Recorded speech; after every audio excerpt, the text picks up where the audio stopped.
పుల్ల పుల్లగా కారం కారంగా తినే కొద్దీ తినాలనిపించే నా స్టైల్ చేపల పులుసును ఒకసారి చూసేయండి. ముందుగా కడాయిలోకి ధనియాలు, జీలకర్ర, మెంతులు వేయించి పౌడర్ చేసి పక్కన పెట్టుకోవాలి. అలాగే ముందుగానే శుభ్రంగా కడిగి పెట్టుకున్న చేపల్లోకి అల్లం వెల్లుల్లి, పసుపు, ఉప్పు వేసి నానబెట్టిన కొద్దిసేపటి తర్వాత ఆయిల్లో 2 సైడ్స్ వేయించుకొని పక్కకు పెట్టుకోవాలి.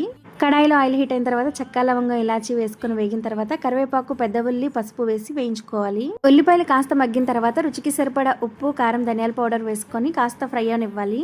ఇందులోనే గుజ్జు తీసి పెట్టుకున్న చింతపండు రసం పోసుకొని 2 మినిట్స్ తర్వాత పులుపుకు తగ్గట్టుగా వాటర్ యాడ్ చేసుకొని పులుసు బాగా మరిగిన తర్వాత ముందుగా వేయించి పెట్టుకున్న చేప ముక్కలన్నిటిని వేసుకొని పచ్చిమిర్చి, కొత్తిమీరతో గార్నిష్ చేసి మూత పెట్టుకొని గరిటె తిప్పకుండా వీడియోలో చూపిస్తున్న విధంగా తిప్పితే సరిపోతుంది. ముందుగా వేయించి పెట్టుకున్న మసాలా పౌడర్ ని వేసుకుని అంతా కలిసే విధంగా తిప్పుకున్న తర్వాత పులుసు కాస్త చిక్కబడిన తర్వాత కొత్తిమీరతో గార్నిష్ చేసుకుంటే వేడి వేడిగా చేపల పులుసు రెడీ. ఏంటి మరి వీడియో నచ్చిందా? కుదిరితే 1 లైక్ 1 సబ్స్క్రైబ్.